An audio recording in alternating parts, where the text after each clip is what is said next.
Very good. Hello, my name is Michael Rubenfeld. You probably know that, which is why you're here watching this video.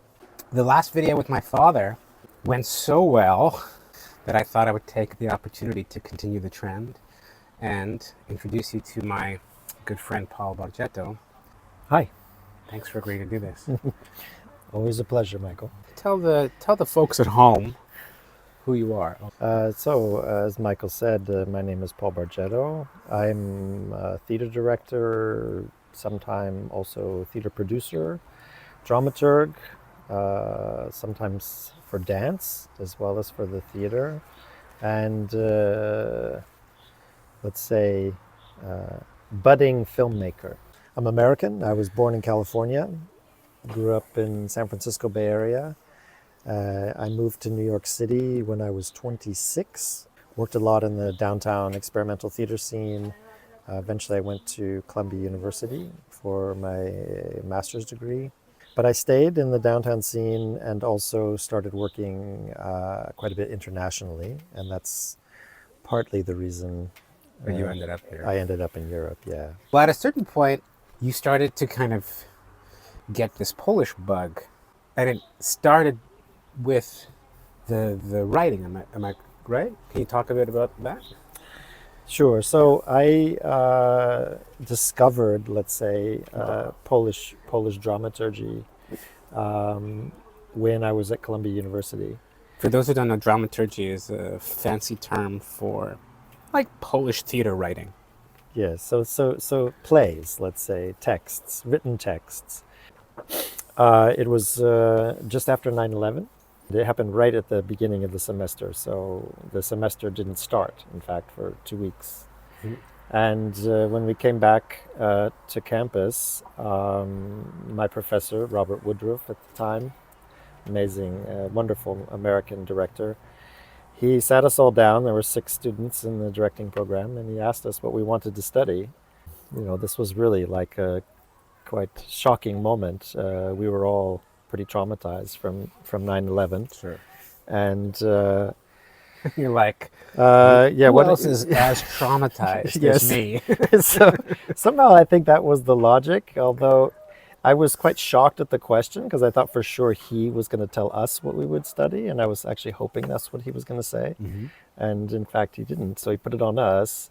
To this day, I'm not sure why, but I said I want to study Polish dramaturgy. That's so specific. Polish dramaturgy. Well, I had read Grotowski's book, Towards a Poor Theater, Uh-huh. and so that gave me a real interesting taste. And I had, almost by accident, seen some videos of Cantor's work, which had been done at La Mama. And I guess I wanted to know more. And then I knew quite a bit about Polish history, and so I thought probably Poland has something to tell us in this specific moment that we're living in this kind of catastrophic trauma. Wow. So I said Polish dramaturgy, and Woodruff said, wow, that's an interesting idea. So that's what happened. And he Had said, you yet been to Poland at that no, time? no, You'd I'd never been to Poland, Okay. and I had yet to read any Polish playwrights. So you saw a couple of things, Yeah, and it was like like Poland was called. It was like was calling to me. Paul. Yeah, Paul. somehow the siren song. So yeah, so I made this one act by Mrożek, and I'll tell you quickly what the piece is, and this is why it worked so effectively in that moment. Mm-hmm. Was that it's a play that was written in the late 60s by Mrożek when he was in exile from Poland. He had been driven out by the communists. 2 men find themselves in a room without any information given as to why they are there, but they seem under duress. Mm-hmm. So the assumption is they've been arrested. And while they're debating on their circumstances and sort of feeling each other out, the stage directions say that a gigantic hand of supernatural proportions enters the room Uh-huh. and demands the certain articles of their clothing. So Oh. their shoes and their belts to start. Uh-huh. And then through the course of the play, the hand keeps returning and taking more and more of their clothing. their clothing away Uh-huh. until they're more or less almost naked Uh-huh. and wearing gigantic dunce hats. Uh-huh. And the debate between the two, Yeah. it's very absurd in that one takes the position that he must do something. He must take action. So it's like Right. man of action. Right. And then the second character absolutely refuses to do anything, Mm-hmm. and he says that by not choosing is his choice, Uh-huh. and so somehow that by not being implicated in any choice, that somehow he's going to come out of the situation better. And of course, they're both destroyed in the end. Wow. Um, So what is the solution? You're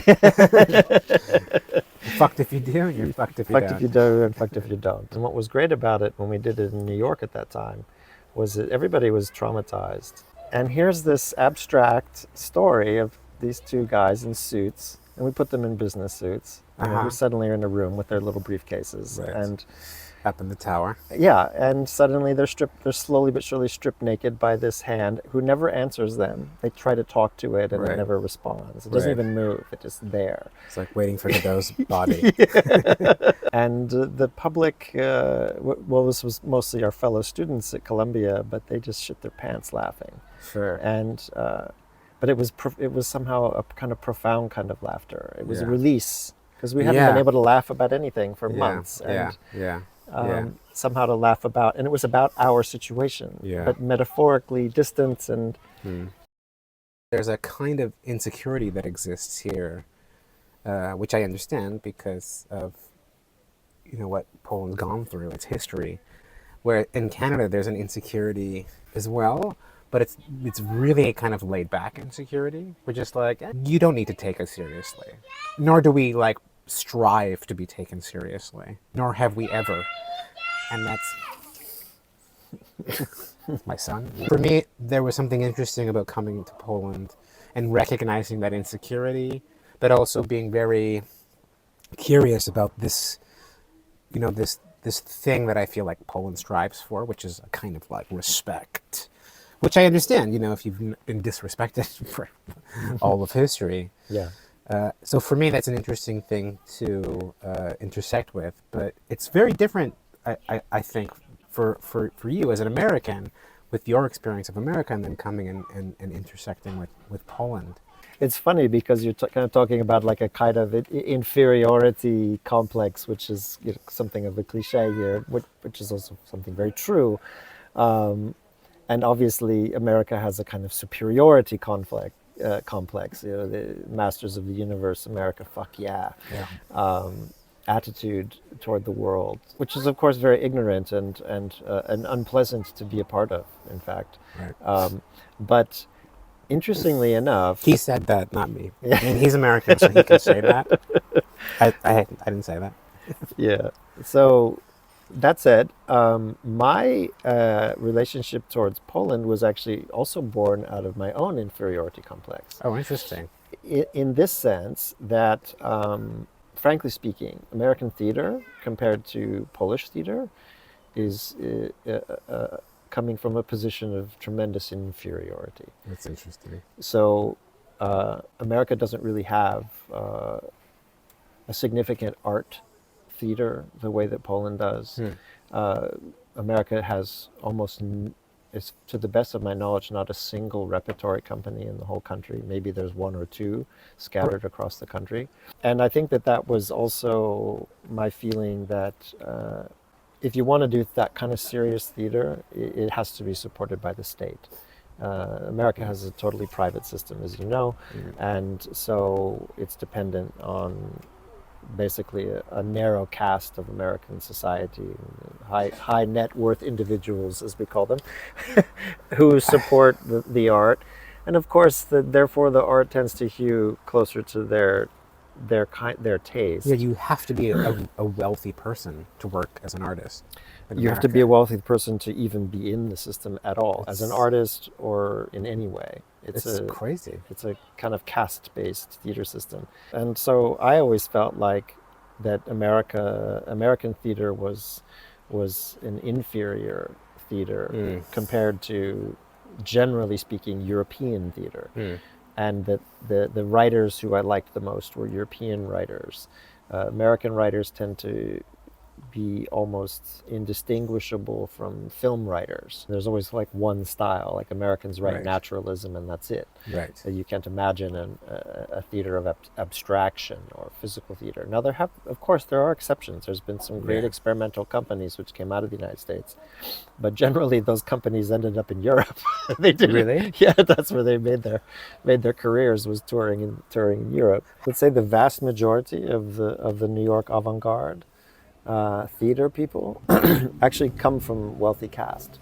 What you have in the avant-garde in New York, when you do see interesting experimental things, and I think there's a lot of great artists there, but the reason that they are able to make the work is because they're from the aristocracy, let's say. They have trust funds, they have access to funding, and within that, they also have the access to those circles of people. So, the circle of friends of the wealthy friends, they all get together and throw in 10 grand for their friend's passion. Sure. And then it's possible. It took me a long time in New York, working in the New York scene, before I understood that.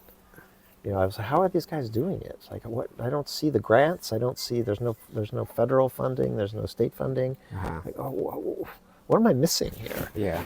Are they somehow just earning it from touring or performing? And in fact, no, they were born with it. And I know it for a fact, because I actually spent my last year in New York doing research to understand that. To understand it. Yeah. Let's kind of fast forward a bit to your decision ultimately to make the move here. My journey here somehow makes sense in terms of the fact that I met my wife before I moved here, and I'm Jewish with a lot of history here. So there's some kind of logic to me coming here because I had many connections here already, practical ones. Some people might say that the fact that I'm Jewish with Holocaust surviving family means that it's crazy that I've moved back here because there's not many people like me who have done that, because it's really hard to be full of this trauma. I'm joking. Sorry. Get a camera on me and I can't help but do a bit of acting. Okay? But that's not really your thing. So, what the hell, man? Well, it was a combination of interest and practicalities also. I maintained a strong producing relationship with the Polish Cultural Institute after that first project. We did several more together over the next 10 years. And I also visited Poland another time and I had developed a quite sophisticated relationship with the cultural apparatus of the Polish Cultural Institute and the Adam Mickiewicz Institute. And I had developed relationships with certain artists. The last piece I directed was by Dorota Masłowska, who's one of Poland's most famous novelists and writers, and she had done a play, and I did that as my last production. So I got to know her, and so that was all in place. But the bigger reality was that I couldn't afford to live in New York anymore, and I was more or less working a full-time corporate job just to pay the bills. When I turned 40, I understood that I couldn't keep going at the pace I was going, where you're basically doing 2 full-time jobs. I was also running a theater festival, which I had started. That's completely crazy. I was also making my own work, self-producing, and I knew I was going to have a heart attack. Like I wouldn't survive this. Right. So I started looking to the exits. Right. But in America, where are you going to go? Outside of New York? But it really came down to exhaustion and financial pressure. I was like, I couldn't pay the rent. New York was gentrifying at an astounding rate. I just didn't see a future. So the only future for me to continue as an artist in my discipline is to emigrate, to get to Europe. I remember going for cocktails in New York with a friend the last time I was there, and they were $10 minimum a cocktail, and I just almost shit myself, like 40 zloty for one cocktail. And she looked at me, she's like, that's pretty normal. Like, she didn't even flinch. And I understood, like, that this was the worst place in the world. Yeah, so so I decided to emigrate, and I had no idea, like, well, how do you do that? Yeah. Where are you going to go? Yeah. It was just pure chance, or maybe fate, that I discovered this network. It's a European theater network called IETM. Mm-hmm. Stands for Informal European Theater Meetings. Mm-hmm. And as luck would have it, it was in Krakow. Oh. Oh. It happens twice a year, and it's in a different city in Europe each time. Right. So I went to the event, and the director of the Adam Mickiewicz Institute at that time made the keynote address. And it was the same person who had been the director of the Polish Cultural Institute in New York when I made my first piece with them. Okay. And he was very happy to see me and wanted to know why I was there and what I was doing. And he invited me to come to Warsaw. He said, come to visit me. Huh. And that's how it happened. Wow. I went to Warsaw. I called Dorota Masłowska. Said, hey, Dorota, I need a couch to sleep on. And she organized something for me. And I stayed there, and I met Paweł Potorocin, who was director of Adam Mickiewicz at that time. And I told him, I said, I want to move. And he said, well, you have to move to Poland. Oh. You don't have another choice. So I went home and packed my bags and moved to Poland. When I was starting to sniff around Poland, everyone just told me I had to meet you. Really? Yeah, because I would be like, I'm trying to, get involved in the theater. I work in the theater. I'm from Canada. Like, who can I talk to about what it might mean to move here? And so everyone said, you. Because That was the only one. you were the only one crazy enough to be an English language theater maker who moved to a country with one of the most difficult languages in the world to learn. Yeah. And so I remember, then we met. But you hadn't been here for that much longer than me at the time. I mean, you'd been here for about 5 years. Yeah. At that point. How do you approach the language issue? Did you ask, like, before coming, did you think about that? Did you think about language? Were you worried about it?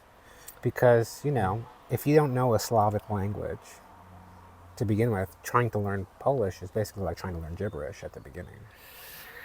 Yeah. Well, the answer to that is that I had worked in foreign languages before. Mm-hmm. So I did a couple of pieces in Romania, so in Romanian language, mm-hmm. Also in German. I also did a piece in Turkish, and I don't speak any of those languages. Okay. And so it is possible to direct in a language you don't speak. When I came into the Polish context, I guess I wasn't that concerned that it would be impossible. Looking back, it's exponentially harder in the Polish scene because the language is exponentially more difficult to follow, especially when they speak quickly. Right. Yeah. It just sounds like one long sound. But also because English as a second language was not so widespread when I first came here. Yeah, I mean, that was a big surprise for me because when I met my wife is totally bilingual. Like, her English is great. And so I just kind of made the assumption that, I guess this is the level of English in Poland. Yeah. Until I realized that she's really an outlier. Yes. And happens to be very good at languages. Because I came here, I was like, oh my God, no one speaks English. People don't speak English here. Yeah. I thought it was going to be like Scandinavia, but it was a real shock to me. I remember once going to a Castorama because I needed to buy a tape measure. And I didn't know the word for tape measure. Yeah. And there wasn't a single person working there who spoke English. Yeah. At a certain point, it became a game of charades, where I was literally acting out a tape measure for people, and then one person would run off, come back with something that wasn't a tape measure. So it took me half an hour to buy a tape measure at Castorama. So I liked that. Like, it was actually fun. I liked it as an anecdote. But sometimes you just want to get the tape measure, just run and get the tape measure and leave. Basically, there was because of communism, the second language everyone learned in Poland was Russian. Right. And so basically there's a generation divide where I think it's like, say, 40 plus, they don't speak English, or Yeah. they speak it like really secondhand. Right. But with the younger generation, it's more and more true that they do speak English. I can imagine a situation where in another 10 years, it'll be, let's say, European standard, where pretty much everybody, or let's say the majority of people speak English, and it's not such a challenge. But in many times in my experience here, like I was in situations like yours where no one spoke any English whatsoever, and so that's a challenge. And have you ever, have you never gone to classes or anything like that? I never went to school. Yeah, I got married, have a couple kids, and yeah, it just became like the children became such a heavy lift in terms of everything else I was doing, plus my artistic career. My wife's also an artist. I really just didn't have the time to sit down and study. So also, I'm terrible with languages. Are you? Yeah, and I'm an American, and so meaning I never had a foreign language in school until the second year of high school. I took Italian. So that's all I got. Okay. So and I think that's quite typical American situation. Yeah. Is that we don't have a second language at all. Right. And English is such a simple construction, grammatically speaking, language that to then approach a Slavic language is just, it's, especially when you're a little older. The words just won't stick in your head. Although, what's true is that I can see that. I mean, you still function quite highly, and you can understand. A lot, and I can see that. And it helps having a Polish wife. But what do you think your reality would be like if you didn't have a Polish wife? It would be impossible. Yeah. Not without a partner to help you navigate, because Polish language is one thing. But then there's whole other layers of Polishness which require a guide. The way things work here requires kind of family networks and friendship networks in order to get anything done. My wife and I, we didn't know actually which country we would choose. It wasn't so clear cut that we would choose Poland. When we thought about the idea of having children, my wife's parents are both doctors. Generally, the Canadian healthcare system is better than the Polish healthcare system. Having two in-laws who are doctors means, we get in really quick to see specialists. So in a weird way, although the healthcare system in Canada is strong, it's something like the fourth best in the world. We can still get better healthcare in Poland because of Magda's parents. And that would never happen in Canada. Like, not really, Although I do have one doctor friend who always says like, oh yeah, I'll get you into whatever. But she's Polish. But she's Polish. She's a Polish Canadian. Polish Canadian. Oh, there you go. So it feels like there's this mix between like a former communist, Central Eastern-y country that's slowly trying to kind of Westernize or whatever eyes. It's this weird combination of the two things.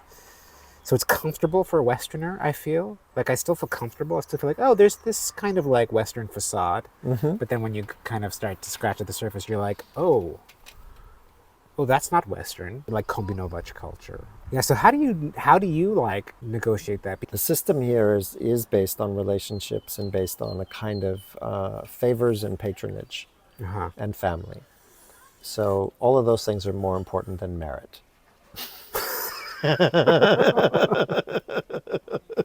and this is when Polish people watching this are going, fuck you guys. That's not true. That's not true. Yeah. And listen, this is probably a generalization. Okay. And it is a generalization. And put us in our place, please, because again, we are just a couple of North Americans. I prefer this to be honest. Uh-huh. And I felt like a fish in water for the first time in my life Oh. because the American system was loudly proclaiming that it's a meritocracy.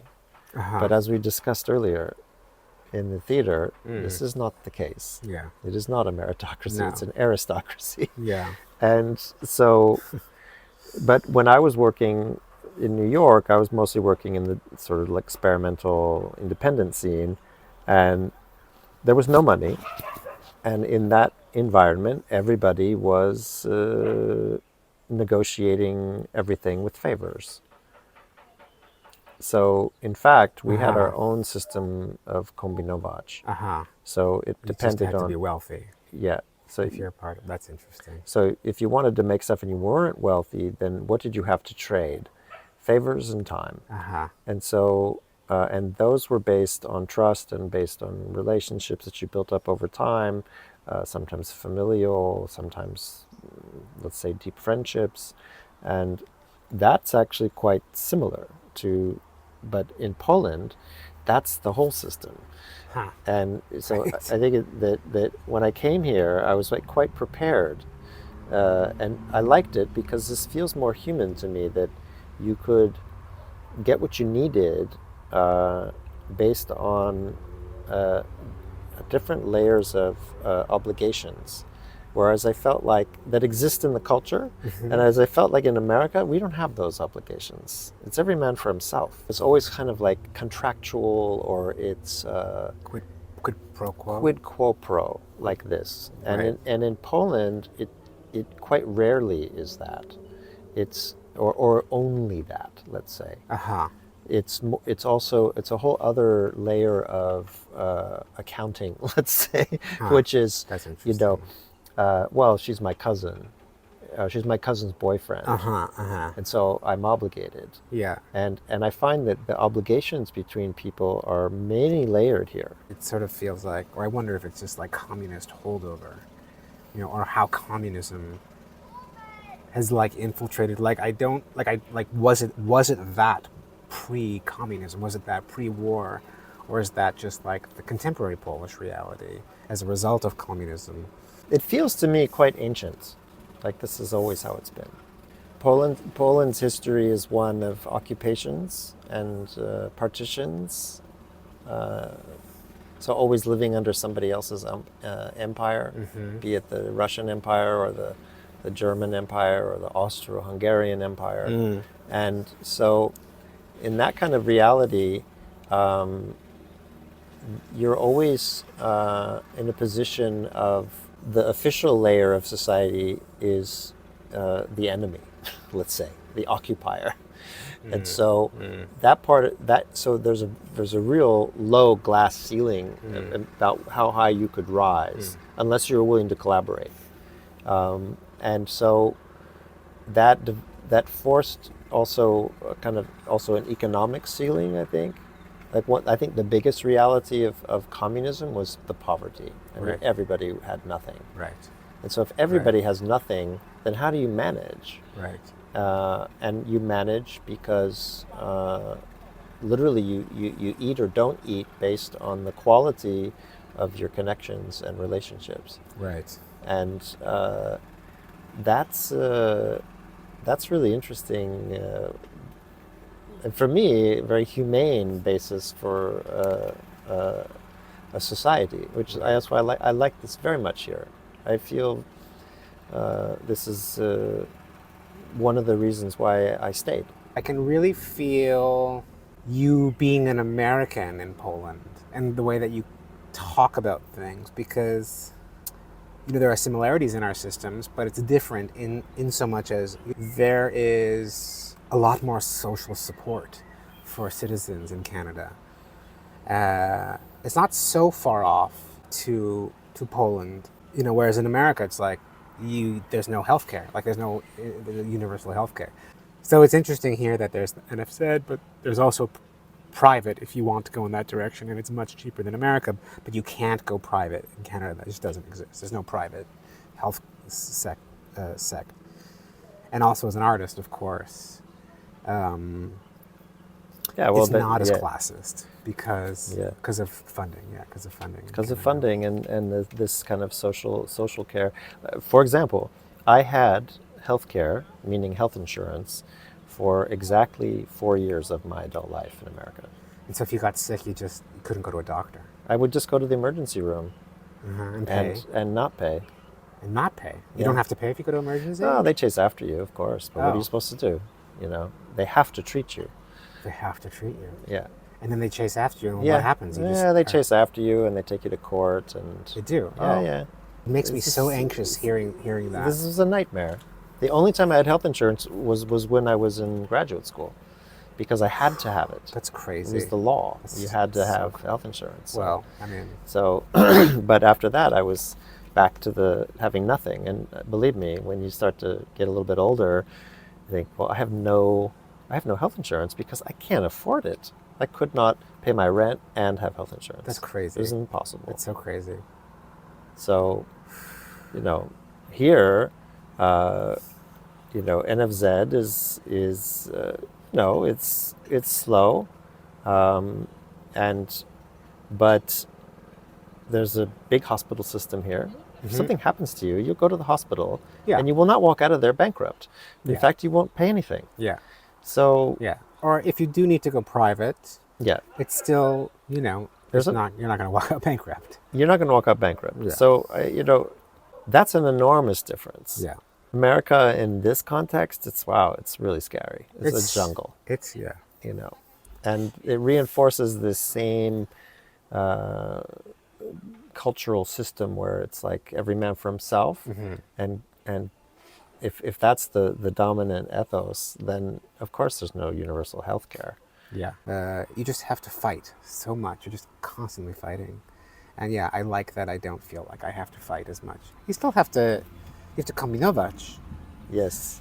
You have to learn how to do that. You do. In America, you have to be a hustler. Yes. And I think I've always just been a bit of a hustler. And not in the negative way, just in you gotta hustle constantly to make things possible. Yes. And so I think that is also useful for yourself and myself as North Americans who don't, who speak Polish. I speak more Polish than you, but I certainly am not a fluent Polish speaker. So we have to stand on our heads a bit. We are inventive types of people, which I think allows us to live here. I think that if I wasn't an inventive person, a good producer, and with you, I wonder if we would be able to manage here. I don't think so. I don't think so. I think we have a very unique background and skill set which functions here, because it does require. Because in fact, this word kombinować is if you want to understand Poland, this is this is one of the main keys. What does it mean? Kombinować. It's to combine, to organize. Yeah. But it sounds for me as a Westerner, when I was first understanding this word, I was like, oh, this is the name for what I always did. Oh, interesting. I never knew the name for it. I used hustler. But I always hated this. I had a love-hate relationship with this word hustler. Because it seems like you're cheating. Yeah. Yeah. It seems like you're cheating. Yeah. And or a grifter. You're a grifter. Yeah. And somehow kombinować also has that element to it. But everyone kind of does it. It's like when you say it, people kind of go, they're all yeah, we do. We all have to do that. Yes. So it's accepted a little bit. Yes. You get respect for being a good, for being a good kombinowacher. Kombinowacher, yes. How to anglicize that one, I don't know. But but I think both of us have self-produced our work. Yeah. And I think that's... We both produced festivals. We produced festivals. So, yeah. And we know what it means to how do you make something out of nothing except hustle. Yeah. And kombinować, in fact. And so that's a very specific training that I think the average Westerner wouldn't have the abilities to navigate this. That's true. And, it really helps me understand why when I hear of a Westerner in Poland, because there's a lot of Westerners who are losers in Poland. There's a lot of loser Westerners, and Hiding out, yeah. because they come because you can kind of get by. And this is something I wanted to talk a little bit about. Just this kind of, it's not what it once was, and even I can feel it shifting as like Polish ego grows. But there's still a bit of a mythology that Polish people have about the West, about North America, certainly about America. Polish people know nothing about Canada, so sometimes I just say I'm American because people it might like me more.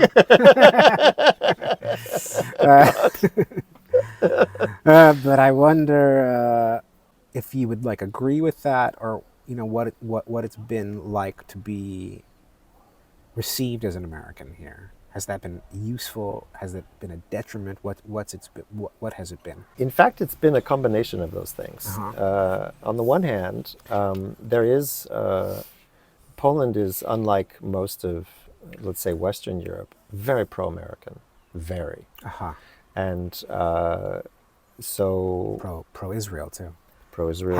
Has been pro-Israel, but definitely pro-American. And a lot of Poles in America too, so there's a big connection of Poland in America. It's a huge Polish minority. At one point, Chicago was the second largest Polish city in the world. I'd heard that. Warsaw. Yeah, I'd heard that.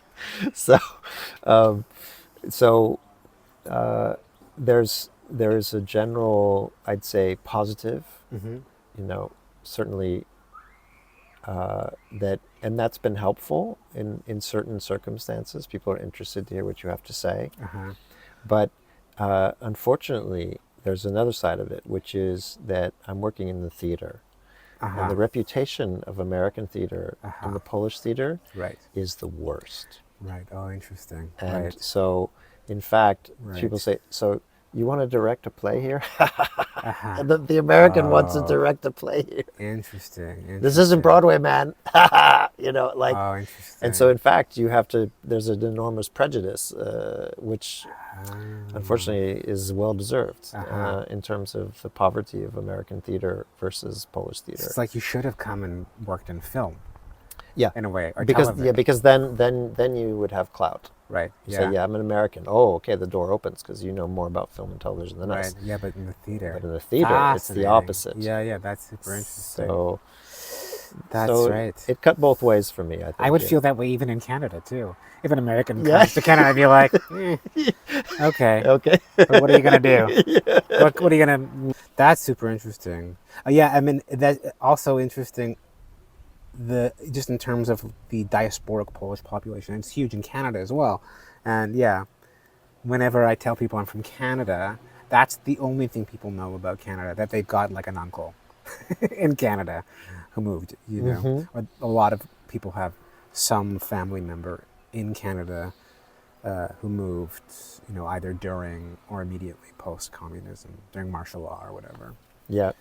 And I also think that there's this big reservoir of goodwill towards America because of America's anti-communism, and the relationship, let's say, towards communism in France and Germany during the Cold War was much more ambiguous. There was a huge communist party in France. There was a huge communist party in Italy. It was a big part of the conversation. The academic left was very generally supportive of world socialism. And you didn't have a parallel like that in the United States. Not to that degree. I mean, there's no communist party per se in America. I mean, this is some tiny little thing. Right. There isn't even really a left in America. Right. But that the United States fought the Cold War directly against the Soviet Union, who was occupying Poland. And so I think, when I first came here, I was shocked at everyone reveres Ronald Reagan, who I couldn't stand. Right. I hated him. Yeah, that's why there's a street named after him. There's everything. There's a statue of him in Warsaw. There's a statue of Reagan? Yeah. Oh, maybe I knew that. Yeah. And they revere him. Revered. Yeah, and he's just, he's him and the such Pope. a villain. Yes, for us. Yeah, He's so neoliberal villainized. maniac. Yeah. But in fact, on the right side of history vis-a-vis communism. Interesting. And they Huh. they'd never forgotten that, and I think somehow like that's the another layer of the pro-American here, that America fought against, that America supported solidarity, that we that Reagan and John Paul II were very close, that in fact the CIA was deeply involved in solidarity to help undermine the Soviet Union, and but also that it was American policy and deterrence which kept the Soviet Union in basically in a kind of stasis. Right. And eventually, when it Right. finally did crack, Was very supportive was of that. yeah. And that- America of that supported end. Poland being an independent state, and supported them joining the European Union, supported Right. them joining NATO. Right. You can see, like, on the big picture level, there's lots of reasons for Poland to be much friendlier to the United States for what Right. the United States, in their eyes, has done compared to what Germany, their neighbor, has done to them historically, or Russia, which has done to them historically. Sure. So Yeah. I That's think interesting. I actually feel like the Poland is closer to the United States than it is to Europe, in some ways. That's changing, but on some deep level, I think that's true. Right. I think That's interesting. they don't have any faith in the Germans, Yeah. and for good reason. And I think they are dubious about Europe generally, because Europe never came to their rescue when there were opportunities to do so. So, and they know very well that the Russian threat is generational. It's never going Yeah. away, and of course it's here again. And the reliance on America for safety is still This huge. is for national security is like crucial. Yeah. So one of the things that I struggle with in Poland is its homogeneity. I struggle with it just because I come from an incredibly multicultural city in Toronto, and I liked that about it. That was something that I enjoyed. That's one aspect of it. The other aspect of it is because I am a quote unquote minority as a Jew, which is which makes me a minority here, which in A traditional minority. a traditional minority. Whereas like in Canada, I'm just like a white guy. Yeah. So so it's interesting existing as a minority with my people's history here, and I'm really treated like a Jew here. Yes. Like people call me a Jew Yeah. a lot. Yeah. Whereas like no one would dare say you're a Jew. Hey, Jew. Yeah. Yeah. Yeah. Like no no. one would be like, and it's just like I don't mind it, This like is it's funny. my Jewish friend Michael. Like, I've just gotten used to it because Poland is so homogenous that your otherness sticks out so much here. yeah. And also I get this. I have this feeling that there's still a lot of people are still really negotiating the strangeness of the other for them here. Polish people talk about how multicultural Poland used to be, but it was like white. It was always white, whereas like now it's more homogenous than I suppose it was For sure, from before the war. from before the war. Yeah, it was- I mean, there's more people of color here than before the war. That's true. But I also often am like shocked by the way people behave sometimes in terms of like what I'm used to as cultural sensitivity versus what it is here. And sometimes I'll make videos about it, and people will be like, "We're just trying to bring your Western wokeness here. Shut up." I'm just like, I think it's just being sensitive. But also I feel it, directed towards me. There's a lot of insensitive things said about Jews towards me. And I went to England to visit some friends of mine, and I told them some stories of things or ways that I was being talked to or treated because of my Jewishness. And I was like, yeah, so sometimes things can be a bit problematic. And I used the word problematic, and my friend looked at me. She was like, "It's anti-Semitism, Michael. That's not problematic. It's anti-Semitic." She was like shocked, and I was like, "Oh, right. Like I have shifted the way that I use language to sort of view certain things as problematic rather than being straight up anti-Semitic, because I feel like otherwise I don't know how I could cope Yeah. in a way here." Yeah. And it's something that I'm always negotiating, and I do it in my art practice constantly. That's sort of like that's where I'm sitting, but I'm wondering how do you deal with it? Because you were in New York, you were in San Francisco, you also like queer, like, like I used to, like I grew up as an artist in the queer theater Yeah. of Toronto. That was the place I felt the most comfortable. Yeah. And I know that also, you feel more comfortable around queer spaces. Yeah. It's a Excellent. tough can of worms to open. I mean, obviously, I'm not a minority. I'm not Jewish per se, although Yes. I am Polish Jewish. Not this much, but I am. Yeah. So this is my coming out. Mazel tov. Thank you. Zemet tov, mazel tov. But of course, I'm. That's not my identity that I grew up with, and so yeah, I'm a white person. But I've kind of come to this strange place. So obviously, Poland is a quite homogenous country. I mean, there's really, especially if you're talking about people of color. I mean, there's just really not many here. A few, more and more, actually, mostly from Southeast Asia. You're starting to see. There's actually a big Vietnamese minority in Warsaw. Yeah. And I live in Warsaw, and Warsaw is was much more diverse place than I think any other place in Poland. And it's also multinational because of all the big companies that are there. So it actually is becoming quite diverse in a way that even in my time here is quite shockingly different. It used to be really like monoculture.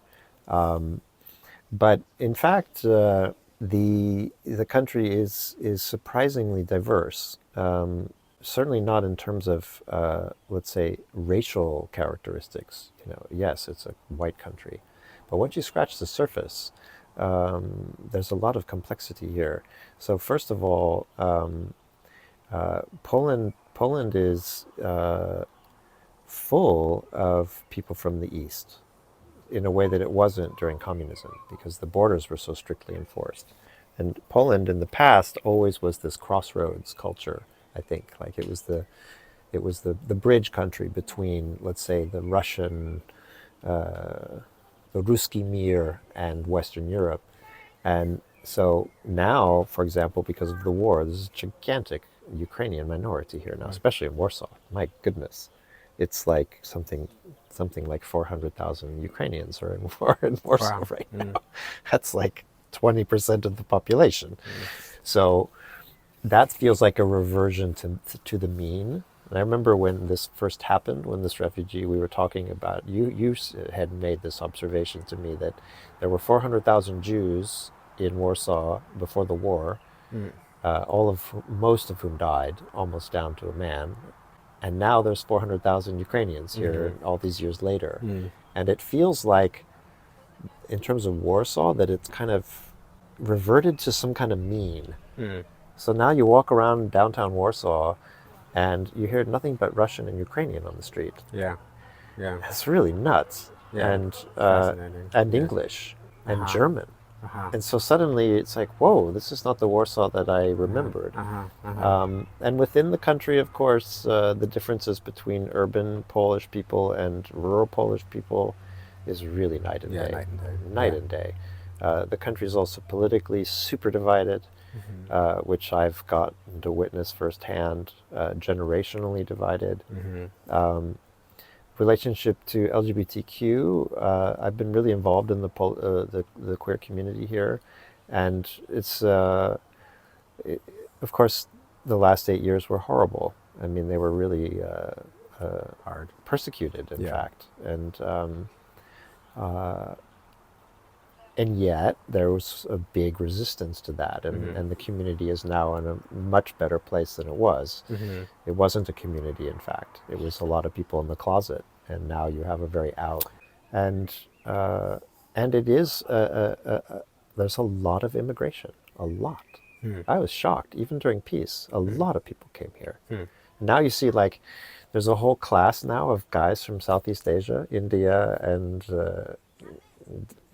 Indonesia, but also other places that are like delivering food on scooters. You know, Yeah, yeah, like suddenly there's all these brown people here, yeah, and who are actually kind of on the lowest yeah. level of the ladder For now. for now. Yeah. As the economy strengthens too, it's Yeah, going to become more and more like that. more Yeah. and more like that. Yeah. And I not then of course there's also there's a lot of let's say diasporas who are refugee populations from the Russian Empire's various and sundry Right. wars. Yeah. A lot of There's a Belarusians. lot of Belarusians here. There's a lot Obviously, of Chechens here.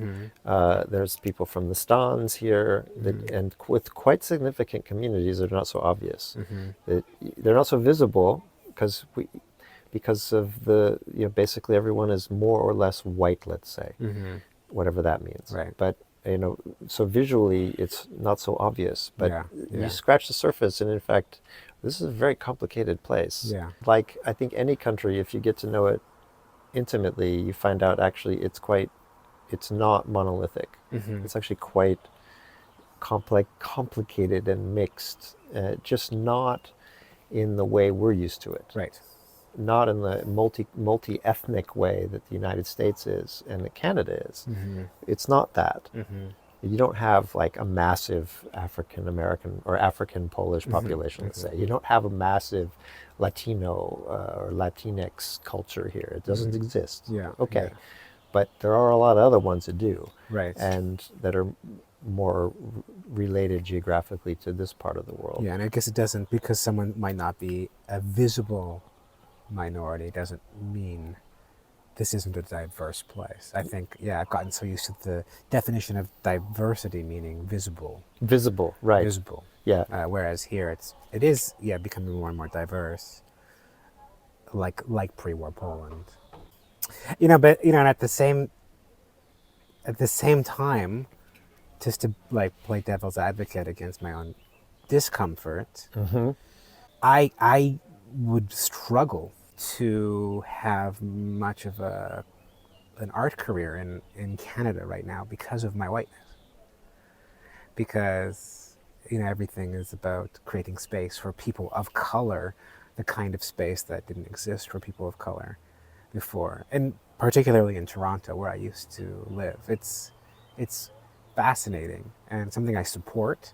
Generally, people who would leave my festival that I was running, their next step would be to run a theater in town.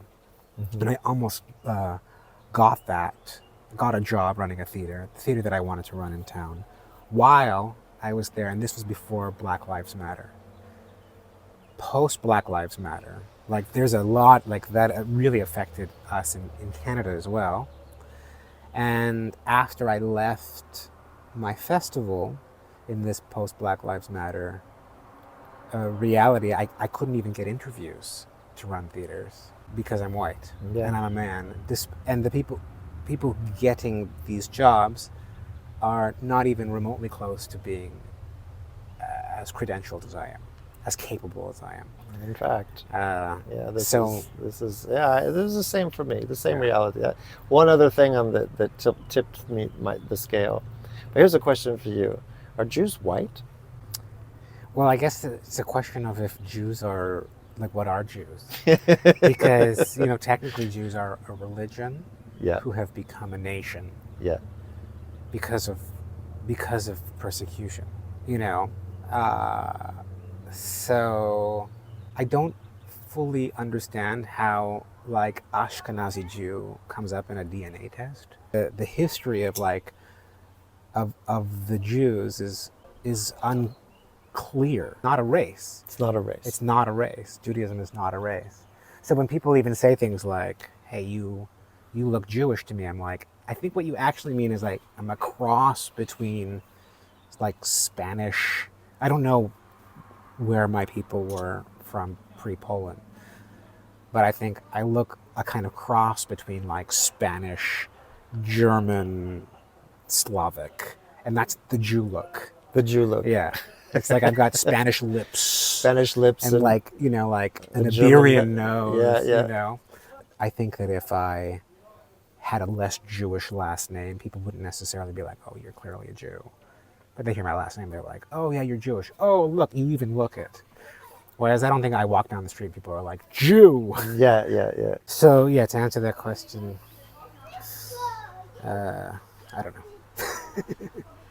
Well, it's just funny to me because so I'm Irish Italian mostly, and so I grew up with kind of this identity, and I always understood white as Right. being white Anglo-Saxon Protestant. Right. So WASP. That's what white meant to me. Right. And so people say, you're white. And I say, fuck you, I'm not white. Uh-huh. I'm not a WASP. Fuck you. I'm Irish Italian. Yeah. I'm not. And so I've always had a problematic relationship to white as a description. Yeah.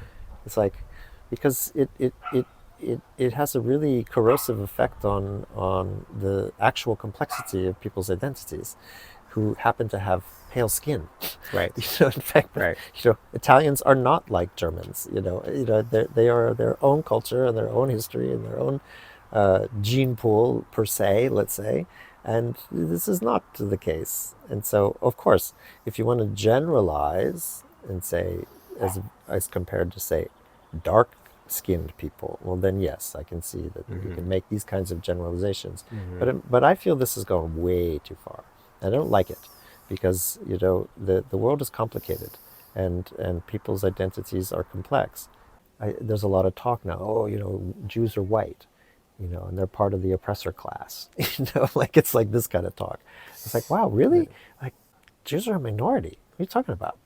I mean, I think that, again, I think it comes down ultimately to class, kind of like class and upper. And it's something that's really come out of the West because the West is just so diverse. It's just so multicultural. And there are so many cultures who, because of the dominance of quote unquote whiteness, they've not been like given. I feel like there are certain spaces that feel like are not for certain kinds of people, and I think this is about. But I think that ultimately this is a class thing. We talk about the brown people who are here from Southeast Asia, who are maybe lower on the economic pole. So they're not going to come here and go, gosh, I have to go into the arts or I have to start making films. They're like, no, we have to kind of eat, eat and go up there. And it might be like their children or grandchildren, once they start to become a part of a wealthier or middle upper class, then the conversation starts to shift. But of course, in order for them to even become a part of, say, like an arts world or society, there'll still be some kind of fight there for them, because now there are people who want to be a part of different clubs, but they're not allowed to be. And the Jews in Poland, it's an interesting thing, because I actually feel like there's such a particular interest in the Jews, because the Jews make up such an important part of Polish history, and a lot of people feel that way. A lot of artists feel that way. A lot of academics feel that way. And so there's a lot of study, there's a lot of investigation of the Jew in Poland, and sometimes cool ways, sometimes not cool ways. But there's so few Jews. And so I feel like the sort of my own personal journey into Jewifying myself as a Pole is because I feel like Poland needs to create space to insert real Jews more and more into the like mainstream.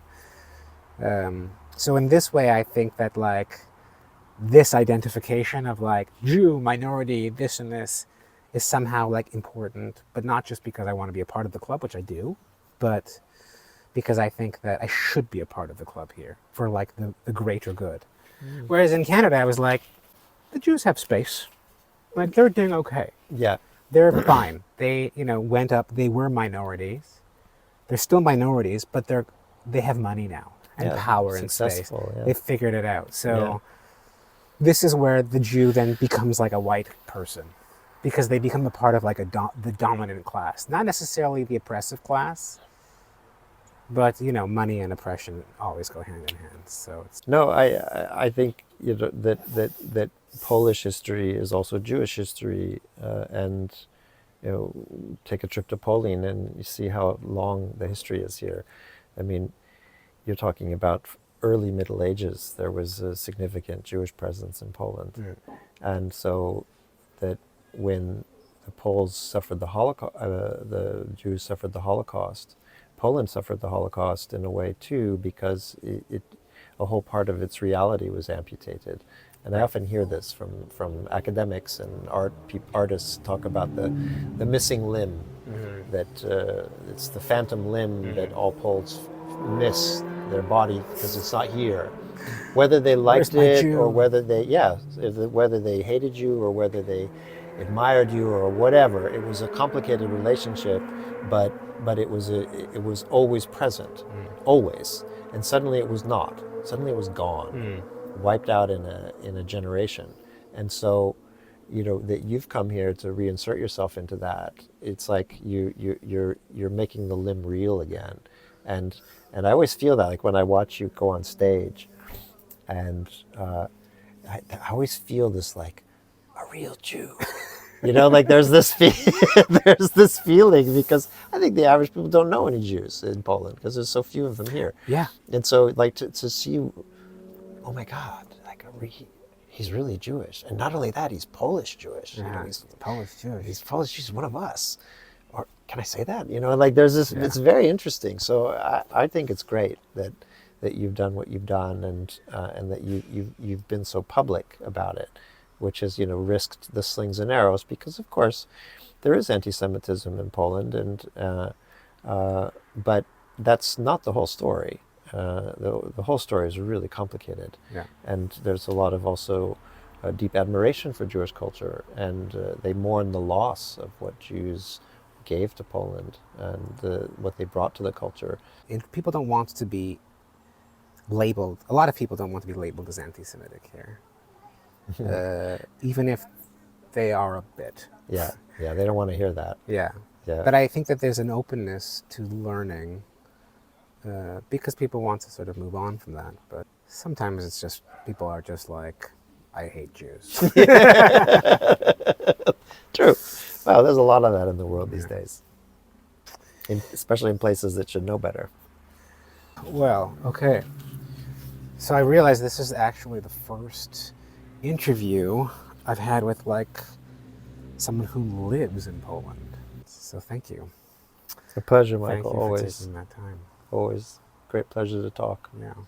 So thank you so much to Paul Bargetto for giving us the time. You will probably hear more about Paul because we've got a bunch of things cooking. But in the interim, if you liked this video and content like this, please subscribe and like and all the things that you need to do to keep following me. And if you really, really like this content, and I know some of you really do, consider supporting me on my Patreon, patreon.com, Michael Rubenfeld, to allow me to spend 2 hours with wonderful people like Paul to bring you perspectives that might interest you or that you might hate, but at least it'll give you the space to hate me. Because I'm here to be loved or hated. You choose. All right, until next time. Adios from Mazury.